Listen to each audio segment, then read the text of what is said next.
We know that AI does a really good job of mimicking our own analytical capabilities at scale. The primary way, the bread and butter of how this is done today is... All right, welcome to another episode of Life Sciences 360. My guest today is Elizabeth Smalley. She is the Director of Product Management, Data and Analytics at Aris Global. Welcome to the show, Elizabeth. Good to be here. Yeah, I'm really excited to have a data analytics person because I've been working on a lot of projects in the data management and analytics space. So the first question I have for you is, how did you end up here? Did you find data or data found you? How did you end up in this field? I would say data found me, and I think that's true for many, many people. Early on, maybe 20 years ago in my career, I found it was impossible to do anything without getting into the data side of the world. So ever since then, I've been working in data and analytics, moving into AI, and then moving into health tech and life sciences. And I know that you have a lot of expertise in the proactive safety signal detection space. So just for listeners who are new to this concept, including myself, because I don't have much expertise in that area, what is it? What is that concept? And what is the significance, especially in the context of drug development? So to understand proactive safety signal detection, a lot of people need to understand signal detection first and how it's done today, which will lead us into why the proactive signal detection is such a breakthrough. So today, when a new drug is developed, we have clinical trials and we test its efficacy and safety. But no matter how big your clinical trial is, it can't cover the variability of the human genome. So when that drug comes to market, all of our drug manufacturers monitor the safety, trying to understand, are there things about the safety or the efficacy that we didn't uncover in clinical trials? And it takes some time for a really robust risk-benefit profile to emerge. Now, the way that is done, the bread and butter of how that post-marketing safety signals are done today, is it depends on something called an individual case safety report, or ICSR. So what this is you are taking a new drug for headaches, let's say, and you go and see your doctor and say, hey, I'm taking this drug. It's really helping my headaches, but I can't sleep. I haven't been able to sleep for weeks, and it's affecting my life, and I don't know what to do. The doctor says, well, it could be this new drug you're taking. I've heard about this. Let's have you pause and see what happens. Now, if he has time, and if he knows about the process, he may also file this case safety report on your behalf, letting the manufacturer know you experienced this adverse event. Or you may not. By some reports, these are underreported up to 40 to 95%. You can file these on your own as well. And so we take those case safety reports and we just look for disproportionality. Is insomnia occurring more often than I would expect with this particular drug than compared to the background rate? And if it is, let's investigate it. All kinds of limitations with that approach. The first being the data source itself. It takes a long time for any patterns to emerge. And the second being those statistical methods, while directionally correct, can be really imprecise. It's like trying to measure height with a meter stick. So I haven't met you in person, but I'm going to say you're somewhere between 1 and 2 meters tall. Am I right? Close enough. Close enough. Usually I'm right on that. It tends to be a very accurate statement, but imprecise. And that's where we are with the status quo, the bread and butter of a signal detection. And it's very reactive. So, yeah, it is. And then what are, like you mentioned, one of the challenges where not being able to report, or you said like maybe the provider may or may not report on behalf of the patient or a clinical trial participant. What are some of the other challenges in this space that you've seen from your work? So these reports, when we rely on them as a primary source, especially in post-marketing, certainly in clinical trials, these can be really robust and rich data sets, but especially in post-marketing, they can be just a slice in time, and they don't tell the longitudinal patient story. So maybe you're experiencing this insomnia. You experienced insomnia in the past? That may or may not get included.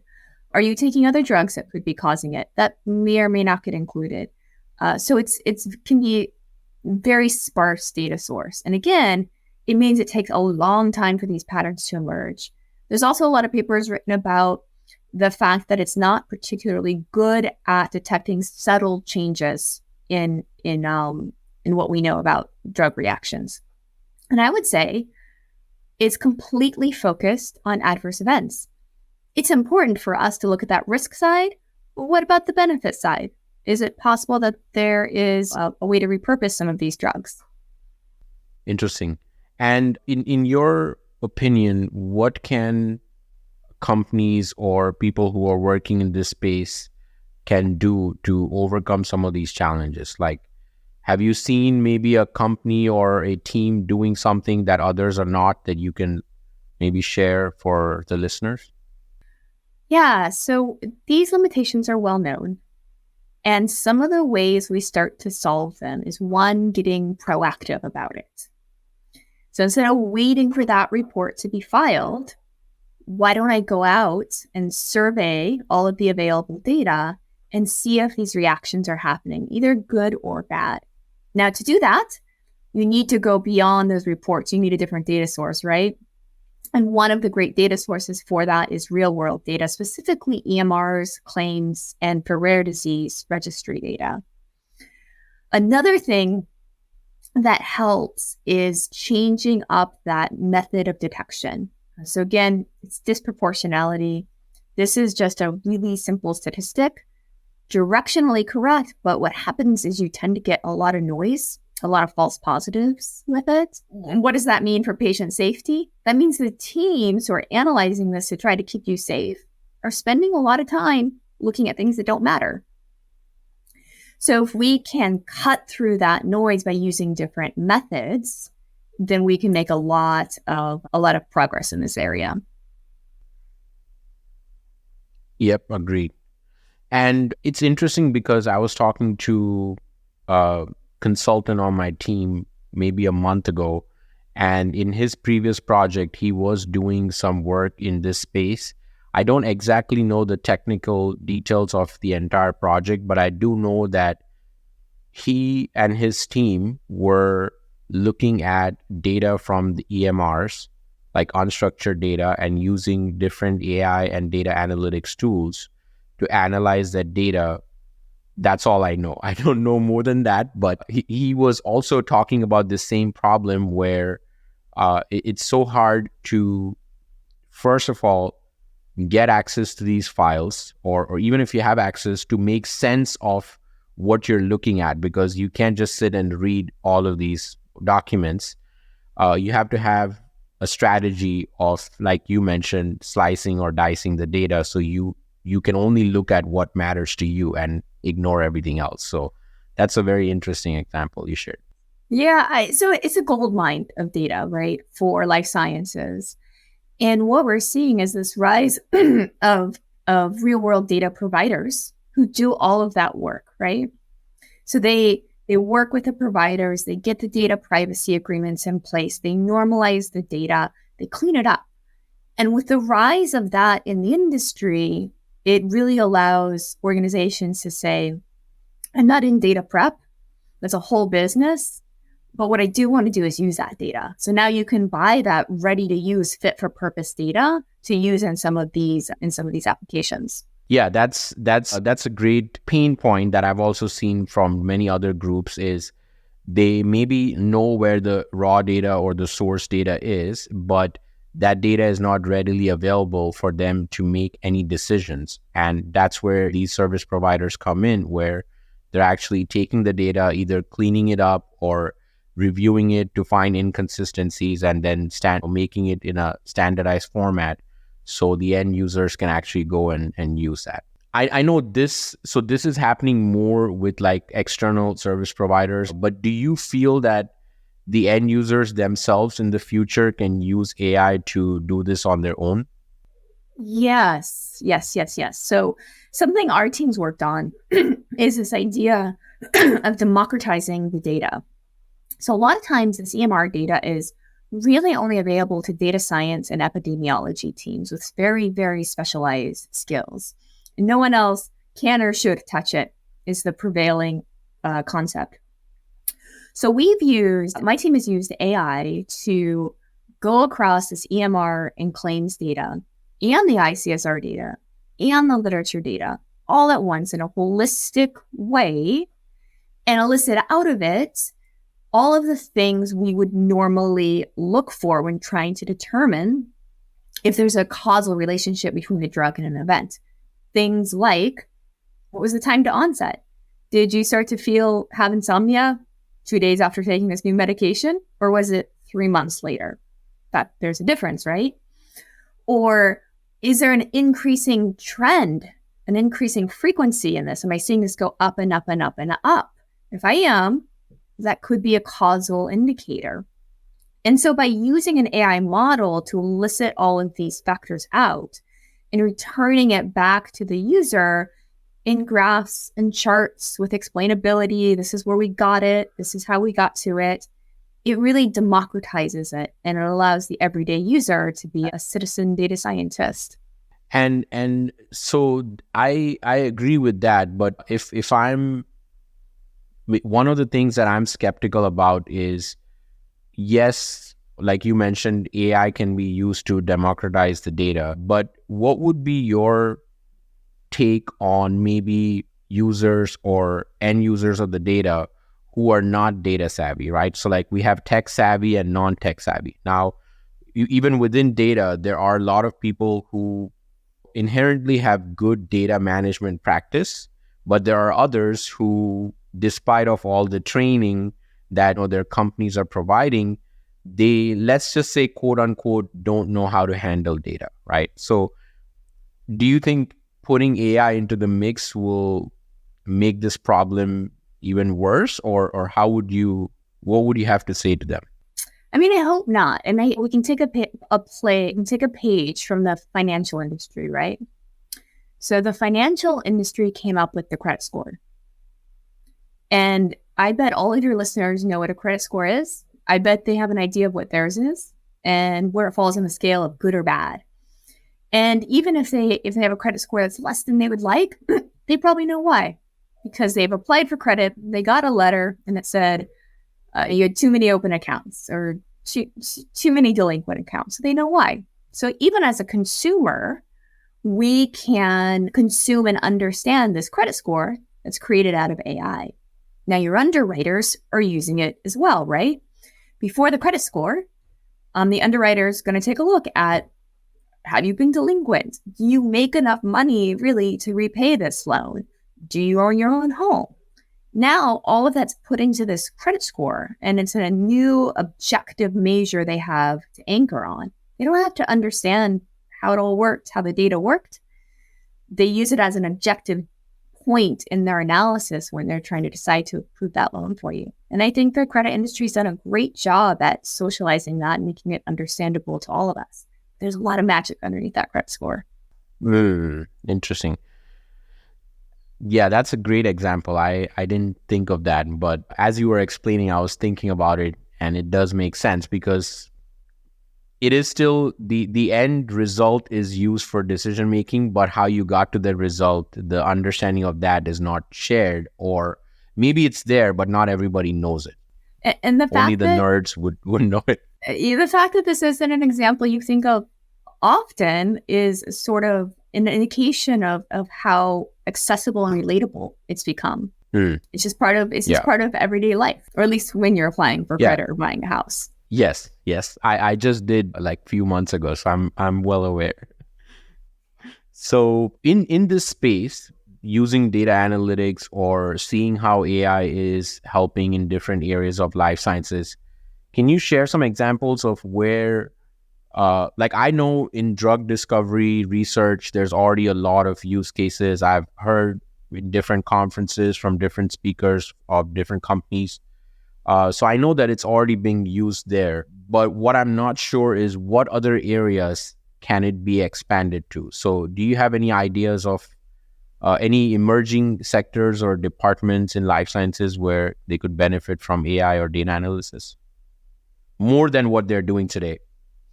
So as you said, it's being used in a lot of different places, especially in drug discovery. That's been out there for a while. Even in administrative things like predicting how many people we might see in the emergency room, how we might want to staff that. But where it hasn't been used as much as I would like to see is in that safety signal detection space, which is a little crazy because it's all about analyzing data. And we know that AI does a really good job of mimicking our own analytical capabilities at scale. So as I mentioned, the primary way, the bread and butter of how this is done today is statistics. Look at method of discourse. It's a denominator and a numerator, and is it happening more often? And that's it. There's a couple of nuances and a little more to that, but really it's just an equation where we run against the data.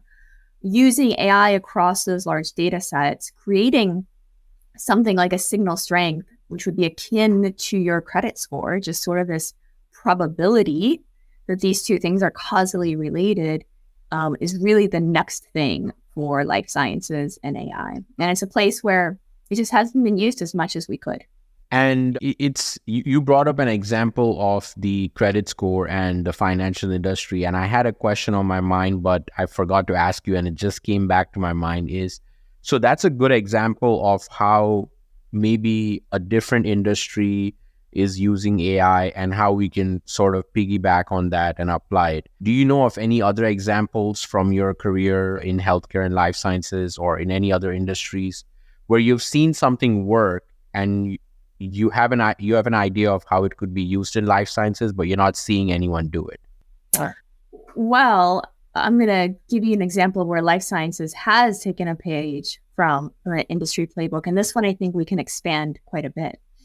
So we know that social media companies have done a really good job of changing behaviors, right? Predicting what you might like to see, helping you see that and engage with that content. And then having things that really play on human psychology to keep you engaged, to keep you coming back.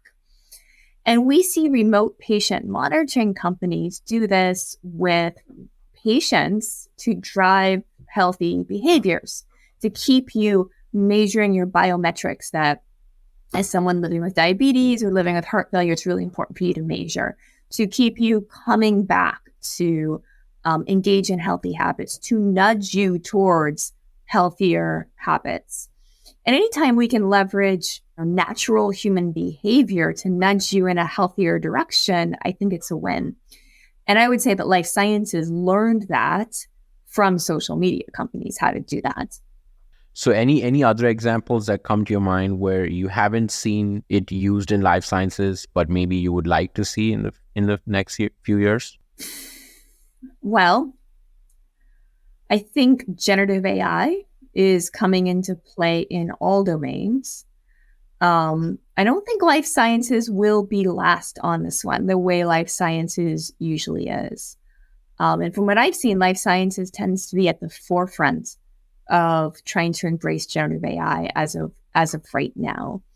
There's all kinds of uses, such as safety signal profiling, drug discovery, where this technology is being piloted. So maybe next time we talk, the question will be, what can other industries learn from life sciences? Yep, interesting. And I hope that life sciences is not the last, because I personally am very passionate about this area, but I mostly work in quality and regulatory. So I'm championing, just like you said, about using AI, or just AI is kind of sometimes can be taken as a buzzword, but just good data management and understanding whether you can make decisions using data. I personally feel, and I'm very strong on this opinion, that it's not used to the extent that it should be in quality and regulatory. And I work in that space, so that those are the projects that I work on, and I get a lot of pushback because there are compliance requirements and everything has to be validated, tested. I get it, right? But it shouldn't stop you from using something that is way better than any manual or even a electronic system that just inputs and outputs. All right, this is at scale. You can do massive amounts of work in fraction of time. So that's my stance on yeah. Yeah, and I think, I mean, as far as like the validated systems, I feel like regulators are really open and encouraging us to find ways to make this work. And when you think about the classical AI, we've done a pretty good job of putting reasonable systems in place to allow that to work at scale, but to still have this quality check and to make sure that it's working as expected. When you get into the world of generative AI, it's going to be a different game.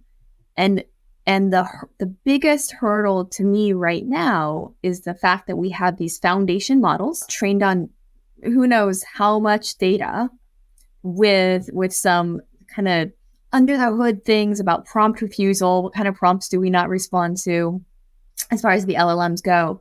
And none of that's visible to the rest of the world. And so we now need to come up with, how do we work with black box AI as opposed to the kind of AI where I've built the model, I know exactly what's in it and exactly what it's trained on. Now I need to find a way to validate this new kind of AI that's coming out in these foundation models. Yeah, that's a challenge. And then also the other challenge that I've heard from many other people who are working in this space is, how do you maintain ethics? Like how what are the ethical considerations if you're building this type of model, right? So do you have any ideas about what is the right way or the wrong way to build an AI model? Let's just put it that way. Yeah, I mean, so again, with like the classical AI, we've done a good job kind of norming around this. Data privacy, data rights usage, checking your training data for biases. And it all seems now, maybe 10 years ago, it seemed very difficult to think about. But now with generative AI on the scene, it all seemed very, very straightforward. And teams that do this best build an ethics by design. They have an ethicist on their team to make sure that this model is growing up with ethics built in. With the generative AI, I think it's going to be a whole new ball game because, again, we're leveraging foundation models that are not transparent to us. And the lack of transparency is going to be one of the most difficult things to figure out how we build ethics into. Yeah, it's definitely a challenge because even like using generative AI for simple examples like content creation or just other non-regulated use cases, there are still issues with transparency or how you ask the question, what words are you using, or you're going to get a favorable response, right? And based on how you frame your question and how AI analyzes that. So it's very positive too. So I've asked ChatGPT to give me some feedback on things I've written, and it's always great feedback. I think it's tuned to help my self-esteem. Yeah. So outside of work, what are some of the resources, or if you can throw something like, what do you do to keep yourself up to date or just get more on this topic? Like, do you get your insights from conferences? Do you talk to people? Like, do you read books? Can you share some? All of those things. So conferences are a great resource. It's always good to talk to people face to face, and they give us things to talk about because there's always talks there. I read a lot of scientific journals, especially in the safety signal detection space. As far as AI goes and the new AI hitting the scene, there's all kinds of online resources to learn about what's coming out with the generative AI. So all of those things. And I think leveraging every resource you can get your hands on is one of the best ways that we do well-rounded learning. Yeah, it definitely is, because there's the challenge I'm having on this topic is sometimes it's hard to figure out if I'm getting to a material like a blog post or an article, if that's going to be just filler stuff or it's going to have some substance just because of the hype around AI. Sure. So Sure. How do you deal with that? Because I'm sure there's other people who are like, oh, here we go, another AI article or another blog on AI. So at Aris Global, we partner with a lot of different vendors, and I find the education that they're putting out tends to be a pretty good source. Vendors that work in data like Snowflake tends to be a pretty good source. You can always ask ChatGPT or Bard for some resources, which is an interesting thought experiment to ask LLM about itself. Yeah, I've tried and the answers were funny or not. I don't know.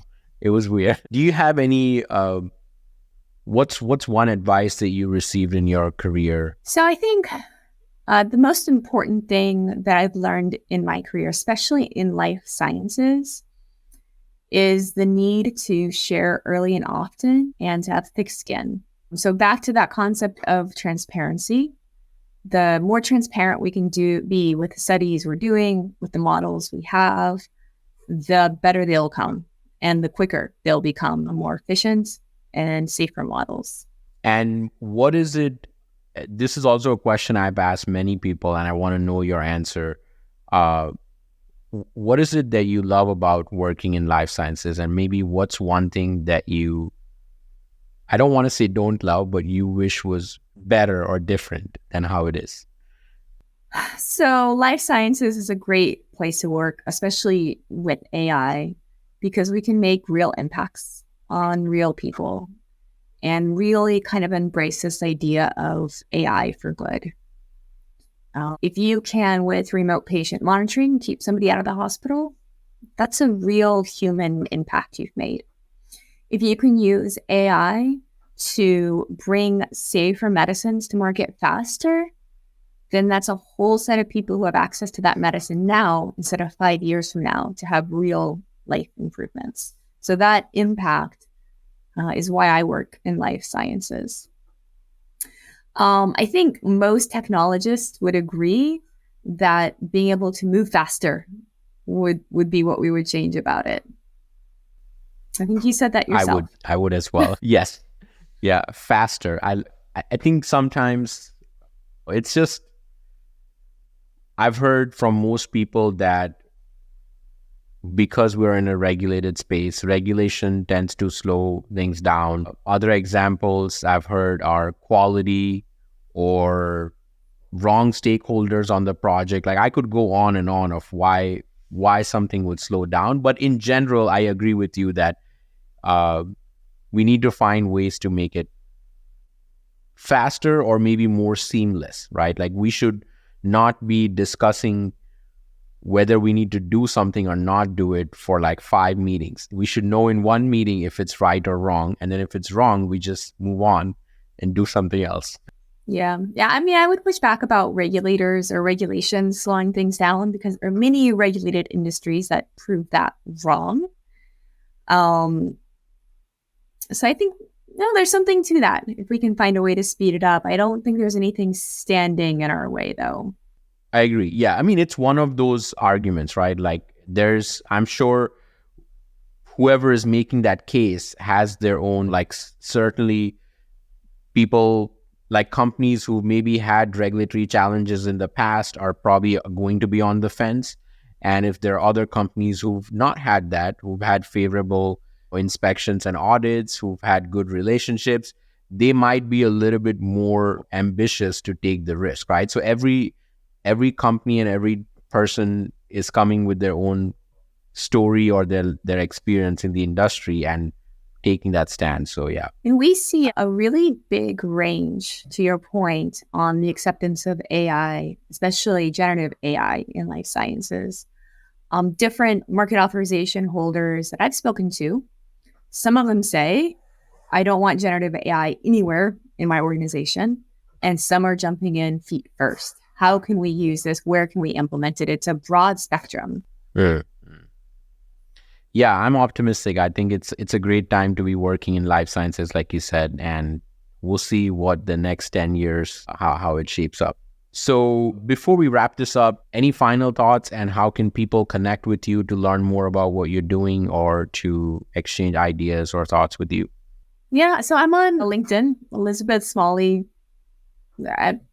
girl with the glasses. My picture's there. Final thoughts, I would say life sciences touch all of us. So we are all at some point in our lives, we are patients, our friends and family are patients, and most of us will experience a medical event, either directly or the ones we love well. And so I think it's incumbent upon all of us to be informed patients and advocates of our own health. And today in this world, that'll mean understanding AI and how it's being used by your doctor, by your nurses, by your pharmacist. Right. Thank you. Yeah. Thank you for that. And wishing you all the best for all the work you're doing. A happy holiday season. And Thank you. thank you for coming on the show. Thank you very much. Appreciate it.